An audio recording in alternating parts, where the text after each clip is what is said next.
والعصر ان الانسان لفی خسر، اللہ قسم کھا کے کہہ رہے ہیں اور زمانے کی قسم کھا رہے ہیں اور عصر کے وقت کی قسم کھائی اور زمانے کی قسم کس لیے کہ زمانے نے سارے انسانوں کی تاریخ کو دیکھا ہے۔ پوچھ لو زمانے سے، زمانہ گواہ ہے کون کامیاب رہا اور کون ناکام ہوا۔ کثرت میں نوح علیہ السلام کی قوم تھی اور نوح علیہ السلام کے ماننے والے 80 سے کچھ زیادہ تھے، تو بتاؤ کون کامیاب ہوا اور کون ناکام ہوا۔ روئے زمین پر سب سے طاقتور قوم جو پیدا ہوئی قوم عاد تھی۔ اللہ فرماتے ہیں التی لم یخلق مثلها فی البلاد، اتنے بڑے بڑے جسم دیے تھے کہ ان جیسا پھر ہم نے پیدا نہیں کیا، نہ ان سے پہلے نہ ان کے بعد، اور صرف وہی قوم تھی جس کا نام قوم عاد تھا۔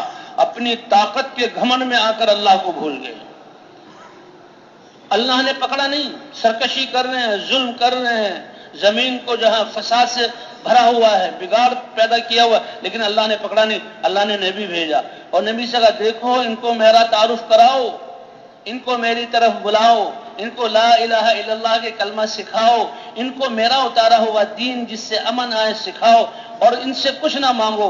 ہود علیہ السلام محنت کرتے رہے کرتے رہے کرتے رہے، چند لوگ سمجھدار تھے وہ سمجھ گئے اور وہ ایمان لائے آئے، باقی اپنے عقل جہاں طاقت کے اکڑ پھونس میں سرکش رہے، اللہ نے ہوا بھیج کر ان کو اڑا دیا۔ جی ہاں، 7 لیال و 8 ایام، یہ ہوا انسان کے لیے کتنی ضروری ہے کہ آکسیجن، یہ ہم سانس لے رہے ہیں اس کے بل بوتے پر جی رہے ہیں۔ یہ فالج کیوں گرتا ہے کہ دماغوں کی رگوں میں جہاں یہ آکسیجن پہنچنا بند ہو جائے اور وہ حصہ مردہ ہو جاتا ہے، انسان کا چہرہ ہی ٹیڑھا ہو جاتا ہے، انسان کا آدھا جسم مشلول ہو جاتا ہے، اور یہ انسان بس صرف ایک زندہ لاش ہے، زندگی گزر رہی ہے۔ کیوں؟ اس آکسیجن کی وجہ سے۔ اب کتنی اہم یہ ضروری چیز ہے، اور اللہ کیسے آکسیجن پیدا کرتے ہیں؟ ہر انسان 1 منٹ میں 5 دفعہ سانس لیتا ہے، اللہ پورے جسم میں اس کو گھماتے ہیں اور اندر کی علائشوں کو لے کر یہ سانس نکلتا ہے، پھر اللہ صاف کر دیتے ہیں۔ تو اتنی اہم اور انسان کی زندگی کا دار و مدار جس پر، اسی کو اللہ نے ہلاکت کا ذریعہ بنایا۔ 7 لیال و 8 ایام، 7 راتیں مسلسل وہ ہوا چلتی رہی، اور 7 ایک دن پہلے ایک دن بعد میں 8 دن وہ ہوا ان پر چلتی رہی، اور اتنی تیز چلی کہ مضبوط جسم والے ان کو ہوا نے فضاؤں میں اڑایا تو اپنے گھروں میں آ کر اپنے بڑے بڑے گیٹوں کو بند کیا، ہوا گولائی میں گھومی، اس نے ان دروازوں کو اکھاڑا اور ان کو جسموں کو نکال کر فضاؤں میں تنکوں کی طرح یہ اڑ رہے تھے اور بے بس تھے، اور ان کو جہاں گردنوں کے بل زمین پر پٹخا، اور پھر جب ہوا بند ہوئی تو ایسے پڑے ہوئے تھے بستیوں میں جیسے انسان جو ہے کھجوروں کے لمبے درخت ایک دوسرے میں گھسے ہوئے ہوتے۔ اور ایمان والوں کی اللہ نے حفاظت کی، ایمان والوں کی حفاظت کی۔ ہود علیہ السلام اسی علاقے میں تھے، یہ کوئی 1-2 گاؤں نہیں تھے، یہ میلوں میں پھیلا ہوا علاقہ تھا۔ ہود علیہ السلام وہیں تھے، ایمان والے ان کے ساتھ تھے۔ اللہ کا حکم تھا اے ہوا نافرمانوں کو مت چھوڑو اور فرما برداروں کو ذرہ برابر گزن مت پہنچاؤ۔ ان کے تو دروازے ٹوٹ رہے ہیں، ان کے گھر الٹ رہے ہیں، ان کے جسم ہواؤں میں تنکوں کی طرح جو ہے اوپر جا کر فضاؤں میں جو ہے تیر رہے ہیں اور بے بس ہیں، اور ایمان والوں کے پاس سے ہوا ایسے گزر رہی ہے کہ ان کے کپڑے بھی جو ہے نہیں ایسے ہل رہے کہ ان کو تکلیف ہو، بالکل آرام سے۔ یہ ہے اللہ کا امر اور یہ ہے تعلق اللہ کا ایمان والوں کے ساتھ۔ جب ہوا بند ہوئی تو ایمان والے محفوظ ہیں، ہود علیہ السلام محفوظ ہیں، اور یہ سب دعویٰ کرنے والے۔ اللہ کے نبی نے یہ بھی سمجھایا کہ ذرا سوچو تو صحیح، تم کہتے ہو من اشد منا قوہ، ہم سے زیادہ طاقتور اس کائنات میں کون ہے؟ تو کیا تمہاری عقل تمہیں یہ نہیں بتاتی جس اللہ نے تمہیں بنا کر یہ کمال والا جسم عطا فرمایا ہے، کیا تمہاری عقل یہ نہیں کہتی کہ وہ تم سے زیادہ طاقتور ہے؟ لیکن جب انسان خواہشات کے نشے میں اور دنیا کی محبت کے نشے میں، جیسے نشائی آدمی کسی اپنی ماں کو نہیں جو ہے وہ پہچانتا، اس کی طرف بھی دست درازی کرتا ہے، اپنے باپ کو نہیں پہچانتا، ایسے ہی دنیا کی محبت کا نشہ انسان کو ایسا بگاڑتا ہے کہ یہ بات ان کی سمجھ میں نہیں آئی۔ اے ہود یہ کیا کہہ رہے ہو؟ کون ہے پیدا کرنے والا؟ کون ہے بنانے والا؟ والعصر ان الانسان لفی خسر، یہ زمانہ گواہ ہے، اس نے قوم عاد کو بھی دیکھا، اس نے قوم ثمود کو بھی دیکھا، اس نے قوم شعیب کو بھی دیکھا، اس نے مدین والوں کو بھی دیکھا، اس نے قوم سبا کو بھی دیکھا۔ ایسا بھول جانے والا کہ ابھی چند صدیوں بعد قوم سمود وہ دنیا میں آئی. وہ کہنے لگے یہ قوم عاد، ان کے یہ الٹے ہوئے گھر اور ان کے یہ ہڈیوں کے یہ ڈھانچے اور ان کا یہ ساز و سامان بڑے بیوقوف تھے. انہیں پتہ نہیں کہ اس دنیا میں ہوا بھی آتی ہے، تو انہوں نے فضاؤں میں اپنا گھر بنایا. ہم ہیں جو مقابلہ بیماریوں کا مقابلہ اور آسمانی آفتوں کا مقابلہ عقل کے اندھے ان کا مقابلہ کریں. ارے اپنے اعمال کو ٹھیک کرو، توبہ کرو، اللہ کی طرف رجوع کرو. اللہ سیلابوں سے بچائیں گے، اللہ آفتوں سے بچائیں گے، اللہ مہلک بیماریوں سے بچائیں گے. اس کا راستہ اللہ کی طرف رجوع کرنا ہے. تو وہ بھی عقل کے اندھے اور اپنی صنعت میں بڑے غرور میں کہ قوم عاد تو بڑی بیوقوف تھی. انہوں نے فضاؤں میں اپنے گھر بنا لیے، ہواؤں نے ان کو اڑا دیا.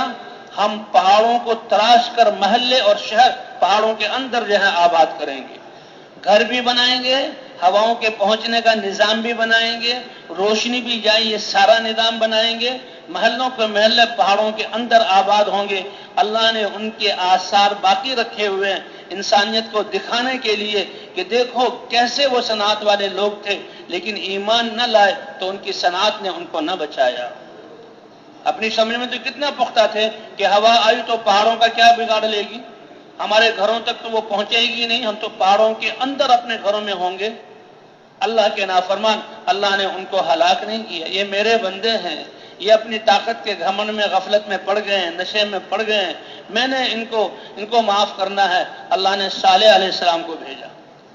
اے میری قوم اعبدوا اللہ، اللہ کی عبادت کرو، وہی تمہارا خالق اور مالک ہے، رزاق ہے. اسی نے تمہیں بنایا ہے، اسی نے یہ سمجھ دی ہے، اسی نے تمہیں یہ مواقع دیے ہیں کہ تم نے دنیا میں ایک کارنامہ انجام دیا. اگر اس پر ایمان لے آؤ تو فلاح کو پا جاؤ گے. اے صالح تمہاری بات سمجھ میں نہیں آتی، کہاں ہے اللہ، کہاں ہے یہ چیزیں، اس کی قدرت. یہ تو ہم نے اپنے ہاتھوں سے کیا، تراش تراش کر یہ شہر آباد کیے ہیں. یہ ہمارے ہنر کا کارنامہ ہے، ہمارے فن کا کارنامہ ہے، جسے آج دنیا دعویٰ کر رہی ہے کہ ہم فضاؤں کو چیر کر کہاں کہاں تک پہنچ گئے. لیکن یہ اللہ کی ڈھیل ہے، اللہ نے یہ ساری چیزیں دی. اچھا تم اللہ کے رسول ہو تو ہمیں کوئی معجزہ دکھاؤ، کوئی معجزہ دکھاؤ. اللہ نبیوں کو بھیجتے ہیں اور خود اللہ اپنی علم اور حکمت سے معجزہ دیتے ہیں. لیکن انسانوں کا زبردستی معجزہ مانگنا، کیونکہ وہ پتھر پھوڑ تھے، پتھروں کا کام کرنے والے تھے، پتھروں کو تراشنے والے تھے. اللہ نے معجزہ بھی ایسا ہی دیا کہ ایک بڑا پہاڑ، چٹان کی صورت میں ایک پہاڑ تھا، کا معجزہ دکھاؤ تو وہ پہاڑ ہلا اور اس میں تھرتھری پیدا ہوئی اور اس کے بیچ سے ایک اونٹنی، 10 ماہ کی گابھن اونٹنی سامنے آ گئی کہ دیکھو تم نے تو صرف گھر بنائے ہیں، یہ تو انسان کر سکتا ہے، اور میرا اللہ اتنی قدرت والا ہے کہ اس پتھر سے ایک جاندار اونٹنی جو 10 ماہ کی گابھن ہو وہ، اور اس نے آتے ہی بچہ دیا اور بڑی اونٹنی تھی. کہا دیکھو یہ اللہ کی نشانی ہے، یہ اللہ کی نشانی ہے. اب مان لو کچھ لوگ ایمان لے آئے، لیکن ہٹ دھرم لوگ کہتے نہیں ہم نہیں مانتے اس کو. اچھا وہ اونٹنی بہت بڑی تھی، بہت بڑی اونٹنی تھی. جب چراگاہوں میں آتی تو سارے جانور ڈرتے اور جس کنویں میں منہ ڈالتی تو سارا پانی کھینچ لیتی. لیکن ایسا ہی نہیں تھا، بلکہ وہ دودھ بھی اتنا دیتی تھی کہ جس گاؤں جس علاقے میں وہ اونٹنی تھی اس کا دودھ اتنا نکلتا تھا کہ سارے لوگ اپنے برتن اس کے دودھ سے بھر لیتے تھے، سارے لوگ اپنے برتن اس کو بھر لیتے. اتنی بڑی نشانی کے باوجود بھی جن کے دلوں میں دنیا کی محبت اور اس کا نشہ تھا وہ اس کو نہ سمجھ سکے اور خلاف چلنے لگے. اس اونٹنی کو انہوں نے شہید کروایا. اللہ نے ایک چیخ بھیجی، ہوا نہیں بھیجی، فرشتے کی ایک چیخ ایسی کہ وہ اپنے گھروں کے بیچ میں تھے، اس نے کلیجوں کو پھاڑ دیا اور ایسا ہو گیا کہ یہ ہزاروں کی بستیاں اور یہ ہزاروں کی قوم کہ کوئی سانس کی آواز بھی کہیں نہیں رہی. فَأَصْبَحُوا فِي دَارِهِمْ جَاثِمِينَ کہ اپنے گھروں میں گھٹنے کے بل اوندھے پڑے ہوئے تھے اور کوئی سانس لینے والی چیز باقی نہیں تھی. اللہ نے ان کو ہلاک کیا اور صالح علیہ السلام اور ایمان والوں کو بچایا. کتنے قصے اللہ نے بیان کیے. قسم ہے زمانے کی، سارے انسان نقصان میں ہیں، مگر وہ جو ایمان والے ہوں. ایمان سب سے بڑی دولت. ایمان سب سے بڑا یقین، ایمان وہ جو امن دلائے انسان کو. جب اللہ کی ذات پر ایمان ہے، یقین ہے اللہ کرنے والے، تو یہ انسان کسی حال میں پریشان نہیں ہو سکتا، اور اس انسان کو اللہ پریشان نہیں ہونے دیں گے. اسلام پر ہیں تو سلامتی ہی سلامتی ہے. ہم ایمان والے کہہ رہے ہیں امن نہیں ہے تو یہ اپنے ایمان کی خیر منائیں. اسلام والے ہیں سلامتی نہیں ہے تو ہم دیکھیں کمی کہاں پر ہے. یہ نبیوں کی محنت اسی لیے ہوتی ہے.